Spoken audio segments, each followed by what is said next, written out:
Listen carefully, because what I am about to tell you will change everything you think you know about the universe.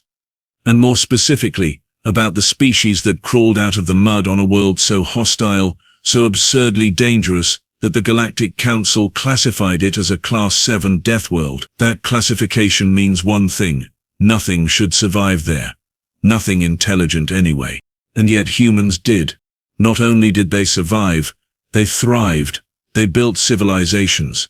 They launched themselves into the void, and then, as if the cosmos had not suffered enough indignity, they applied to join the Interstellar Defense Academy.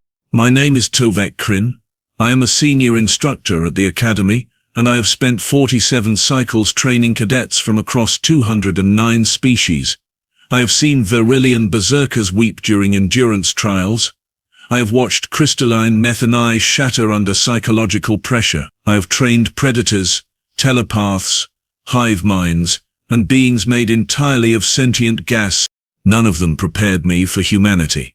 This is the story of how one human cadet walked into my advanced tactical assessment, humiliated my best students, and fundamentally rewrote the Academy's entire combat doctrine. Her name was Elena Vasquez. The morning began like any other assessment day. My cadets gathered in the central training arena, a massive dome equipped with adaptive terrain, environmental hazards, and enough weaponry to level a small moon. The 73 cadets assembled represented the elite of this year's class. Future commanders, strategic geniuses, the very best the galaxy had to offer, and standing among them, looking frankly bored, was the human. I had reviewed her file the night before. Vasquez had been born in a mountainous region of Earth called the Andes, high altitude, low oxygen, extreme temperature fluctuations. The kind of environment that would kill most species within a few rotations. She had served in something called the United Nations Special Operations Division before joining the Academy. Her psychological profile noted that she possessed something humans called a dry sense of humor. I did not understand what moisture had to do with humor. I still do not. She stood at approximately 1.7 meters tall. By galactic standards, this was unremarkable. Her build was lean, functional, with a kind of muscular efficiency that suggested constant use rather than deliberate cultivation. Her skin was a warm brown, her hair pulled back in a practical arrangement, and her eyes moved constantly, assessing, calculating, processing. Those eyes made me uncomfortable. Cadet Morix noticed her immediately. Morix was a Kelthian, a species known for their speed, their aggression, and their overwhelming confidence in both. His scales were polished to a high sheen that morning, and he stood at the front of the formation with the swagger of someone who had never tasted failure. He would taste it today. The first assessment was a standard tactical response drill. Cadets would face simulated hostiles in a randomized environment. They would be evaluated on reaction time, threat neutralization, and resource management. Simple enough. Or so I thought. Morix went first, as was his right as top-ranked cadet. He moved through the course with impressive speed, his natural Kelthian reflexes allowing him to dodge incoming fire and return it with precision. His time was 12.3 standard minutes. Excellent by any measure. He emerged from the arena with his mandibles spread in what I had learned to recognize as a Kelthian smile. Then he looked directly at the human. "Your turn, Earthborn," he said, his vocal synthesizer dripping with condescension. "Try not to embarrass your species too badly." Vasquez did not respond. She simply walked toward the arena entrance, rolling her shoulders in that peculiar way humans do before physical exertion. I activated the randomized parameters. The system selected an urban warfare environment with multiple hostiles, limited cover, and environmental interference from a simulated ion storm. Difficult. Perhaps too difficult for her first official assessment. I was about to adjust the settings when she stepped inside. And then everything went wrong. Or rather, everything went impossibly right. The first hostile drone appeared behind a collapsed wall segment 3.2 seconds after she entered. The standard response time for cadets at this level was approximately 1.5 seconds to identify, aim and fire. Vasquez did not aim. She threw a piece of debris. The drone exploded. I checked my instruments. Surely there had been a malfunction. But no. The telemetry was clear.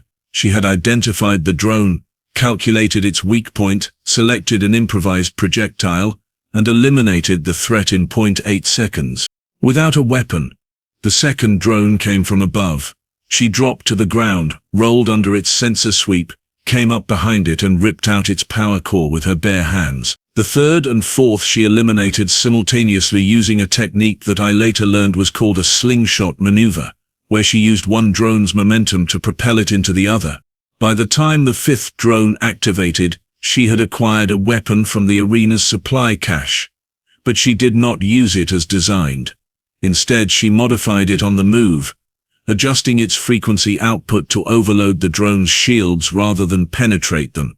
This was not a taught technique. This was not in any manual. She had invented it in the span of perhaps 3 seconds. The ion storm reached its peak. Lightning crashed through the arena. Any other cadet would have taken cover. Vasquez ran directly into it. She used the electrical interference to mask her heat signature, then eliminated the remaining 7 drones in a sequence so fast that my instruments could barely track it. Total time, 4.1 standard minutes. The arena fell silent. I stared at my console. I ran the diagnostics 3 times. There was no error. She had completed the course in less than half of Morix's time, using tactics that no one had ever documented. Vasquez walked out of the arena, handed the modified weapon to a nearby technician, and said the recoil compensator was misaligned by 2 degrees. You might want to check the others. Then she returned to her place in formation. Morix's scales had gone pale. His mandibles were clamped shut. He stared at her with something that I had never seen from a Kelthian before. Fear. The second assessment was a close-quarters combat evaluation. Cadets would face each other in controlled sparring matches, using low-powered training weapons that delivered a mild neural disruption on contact. The purpose was to assess adaptive fighting technique and psychological resilience. I paired cadets based on their rankings. Vasquez, as a new transfer, was placed in the middle bracket. Her first opponent was a Grellian named Peko, a large amphibious being known for strength and durability. Peko was unconscious in 9 seconds. I do not mean that she defeated him in 9 seconds. I mean that from the moment the match began to the moment his body hit the ground, 9 seconds elapsed. She had not used the training weapon. She had used her hands, something she later called pressure point targeting.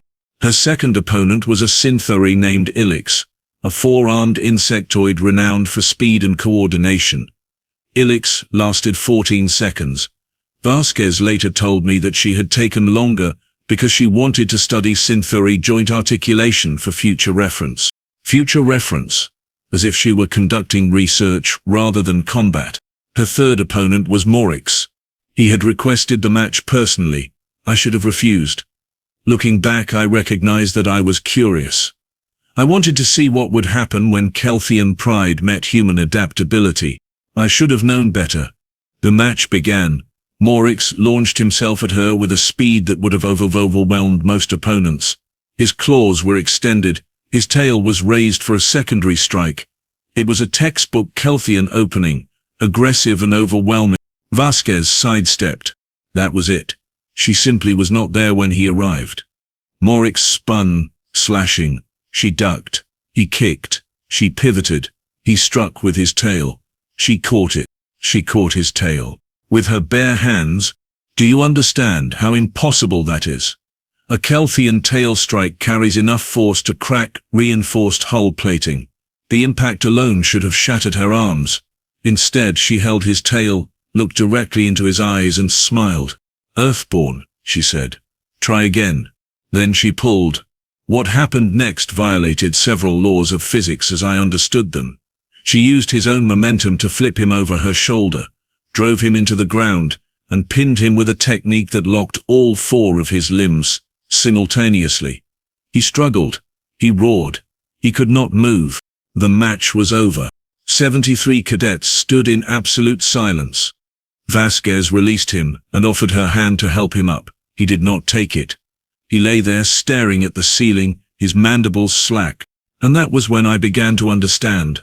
We had classified Earth as a death world because of its environmental dangers, the gravity, the predators, the climate extremes, the bacterial threats, but we had missed the most dangerous element entirely: evolution. Humans were not the apex predators of Earth because they were the strongest or the fastest or the most armored. They were apex predators because they adapted, they learned, they improvised. They took whatever the universe threw at them and found a way to use it as a weapon. Vasquez was not exceptional by human standards. She was typical, and that realization more than anything else is what kept me awake that night. Because if one human could do this, what would happen when they arrived in numbers? The night after the combat assessments, I did something I had not done in 20 cycles of teaching. I requested access to classified Earth observation files. The Council had been monitoring humanity for nearly a century, ever since their first primitive radio signals leaked into interstellar space. Those signals were, by the way, mostly fictional entertainment about alien invasions and apocalyptic scenarios. This should have been our first warning. Any species that entertains itself by imagining its own destruction is fundamentally unhinged. I spent 6 hours reviewing the files. I watched footage of humans climbing frozen mountains for recreation. I observed them diving into the deepest trenches of their oceans, places where the pressure would crush a standard vessel. I saw them running distances that would kill a Kelthian, lifting weights that would snap Grelian bones, and consuming chemical compounds that would dissolve synthetic neural tissue. And they did all of this for fun. By morning I had developed what humans call a headache. Apparently this is a common experience when dealing with them. The third day of assessments focused on strategic command scenarios. Cadets would be placed in simulated fleet engagements and evaluated on their decision-making under pressure. This was traditionally where Kelthians excelled. Their aggressive instincts translated well to combat command. I assigned Vasquez to lead a defensive fleet against a simulated Vorelian raider force. The scenario was designed to be unwinnable. The purpose was to evaluate how cadets performed when facing inevitable defeat. Did they panic? Did they sacrifice units unnecessarily? Did they maintain composure?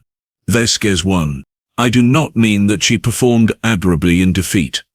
I mean that she achieved total victory against a scenario specifically designed to be impossible. She did it by surrendering. 47 seconds into the engagement, she broadcast a full surrender on all frequencies. The simulated Vorelian fleet moved in to accept her capitulation, and then her ships, which she had positioned in a very specific formation during the surrender broadcast, activated a cascading feedback loop through the Vorelians' own communication systems. She had turned their acceptance of her surrender into a weapon. Every simulated Vorelian vessel was disabled simultaneously. Their systems overloaded, their formations collapsed, and then her supposedly surrendered fleet reactivated and destroyed them at leisure. I reviewed the engagement logs 4 times. There was no rule against what she had done. There was no rule against it because no one had ever conceived of doing it. The very concept of using surrender as an offensive tactic was so fundamentally alien to galactic military doctrine that it had never been considered. I called her into my office. She sat across from me, perfectly relaxed, as if she had not just broken a 200-cycle tactical simulation record. Her posture was casual, but alert. Those eyes still moved constantly, cataloging my office, noting the exits, assessing my body language. "Cadet Vasquez," I said, "please explain your reasoning during the fleet engagement." She tilted her head slightly.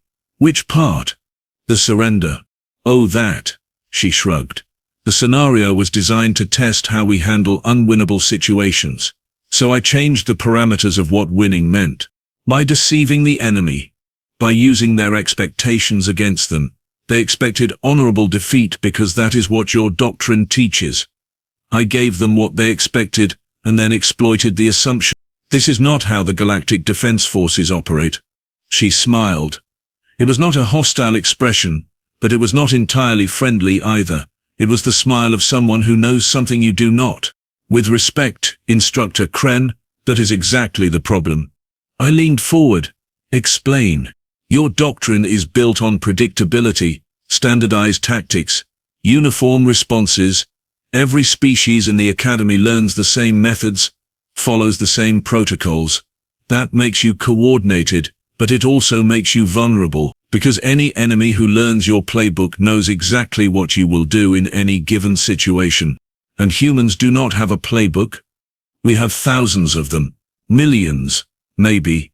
Every culture, every conflict, every generation develops new approaches. We adapt, we improvise, we cheat. She paused. We win. I sat back in my chair. My secondary hearts were beating faster than normal. I recognized what I was feeling. It was the same fear I had seen in Morix's eyes. Words spread through the academy faster than light through a vacuum. By the fourth day, cadets from other divisions were finding excuses to observe Vasquez during training. Senior instructors requested copies of her assessment recording. 3 members of the academy board asked for briefings on human tactical psychology, and Morix challenged her to a formal duel. This was, I should explain, an ancient Kelthian tradition. When a warrior's honor is damaged, they may issue a formal challenge to restore their standing. The challenged party may decline, but doing so is considered an admission of inferiority. For a Kelthian, this is worse than death. For a human, apparently it is Tuesday. Vasquez accepted without hesitation. The duel was scheduled for sunset in the Arena of Ancestors, a ceremonial space reserved for exactly these occasions. Half the academy attended, the other half watched via remote feed.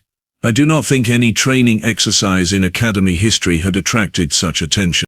Morix arrived in traditional Kelthian combat harness, his scales painted with the markings of his clan lineage. He carried a velocity blade, a weapon that vibrated at frequencies capable of cutting through starship armor. His eyes burned with wounded pride and desperate determination. Vasquez arrived in her standard training uniform. She carried no weapon. I approached her before the duel began. Cadet, you understand that formal duels permit lethal force? Yes, Instructor. And you have chosen to face a velocity blade while unarmed? She looked at me with something that might have been amusement. I am not unarmed, Instructor. I am just not carrying a weapon. I did not understand the distinction at the time. I understand it now. The duel began at the sounding of the ceremonial horn. Morix charged immediately, his blade singing through the air in a pattern designed to overwhelm defensive responses. It was a killing technique, meant to end the fight in seconds. Vasquez dropped to the ground. Not backward. Down. She fell flat, let the blade pass over her, then rolled directly into Morix's legs. He stumbled. She rose behind him, grabbed his weapon arm and applied pressure to a joint that I did not know Kelthians possess. His blade clattered to the floor. She kicked it away, then released him and stepped back. Pick it up, she said. He stared at her. His mandibles worked but no sound emerged. Pick up your weapon, Morix. We are not finished. He retrieved the blade. He attacked again. She disarmed him again, and again, and again, each time using a different technique, each time exploiting a different vulnerability. She was not fighting him. She was teaching him. After the 7th disarmament, she caught the blade out of the air rather than letting it fall. She flipped it in her hand, offering the grip to him. You are fast, she said. You are strong. But you are predictable. Every attack you make follows a pattern that I can read before you begin. Your doctrine makes you efficient, but it makes you blind. Morix's breathing was ragged. His scales had lost their sheen. He looked at the offered weapon but did not take it. What do you want from me? He asked. I want you to stop fighting like a Kelthian. Start fighting like a warrior. There is a difference. He took the blade. This time when he attacked, he hesitated. He feinted. He changed direction mid-strike. It was clumsy. It was awkward. It was completely unpredictable. She still blocked it, but she smiled when she did. Better, she said. Again. They trained together for another hour after that. No one left. We all watched as a human taught a Kelthian to abandon 200 cycles of ingrained doctrine and discover something new. When they finally stopped, both were exhausted. Morix's scales were dark with perspiration. Vasquez was breathing hard, a rare sign of exertion from her. He extended his hand in the human fashion. She took it. 6 months later, The Academy graduated its most unconventional class in recorded history. Traditional rankings had been abandoned because they no longer applied. Cadets who had mastered standard doctrine were now cross-training in adaptive methodology. The curriculum itself was being rewritten to incorporate human tactical philosophy. Vasquez graduated with the highest combat effectiveness rating ever recorded. She was immediately offered a position in the Strategic Command Division. She declined. Instead, she requested assignment to the training corps. She wanted to teach. When I asked her why, she gave me that smile again. The one that suggested knowledge I had not yet acquired. Because the galaxy is too big for one species to defend it alone, she said. And right now most of you are fighting with one arm tied behind your backs. You have been taught that doctrine is strength. It is not. Adaptability is strength. Creativity is strength. The willingness to look at an impossible situation and find a solution that no one else would consider, that is strength. She paused. Humans are not better than other species, Instructor. We are just less afraid of being wrong. We try things. Most of them fail. But the ones that work, they change everything. I considered her words. I thought about the assessments, the duel, the countless small moments where she had demonstrated capabilities that defied our understanding. What happens now, I asked. Now we start teaching the galaxy to think like humans. She tilted her head, or at least to stop being surprised when humans think like humans. That was 11 cycles ago. Today, Elena Vasquez holds the rank of Grand Strategist in the Galactic Defense Forces. Her adaptive warfare protocols have been implemented across 6 major fleet divisions. 47 species have requested specialized training in human tactical methodology, and the Academy has established an entire department dedicated to studying what they now call flexible doctrine. Morix serves as her second-in-command. His efficiency ratings have tripled since he abandoned traditional Kelthian methods. More importantly, he has learned to laugh. Apparently, humor is a tactical advantage. I should have known. As for me, I still teach at the Academy. But my classes are different now. I no longer train cadets to follow doctrine. I train them to question it, to adapt it, to break it when necessary, and rebuild it into something better. Some of my colleagues think I have been corrupted by human influence. They are probably right. And the galaxy is safer because of it. Because here is the truth that took me far too long to understand. We classified Earth as a death world because we saw a planet that was trying to kill everything on it. We missed the obvious conclusion. Earth was not trying to kill humanity. Earth was training them. And now, they are training us. May the stars have mercy on our enemies.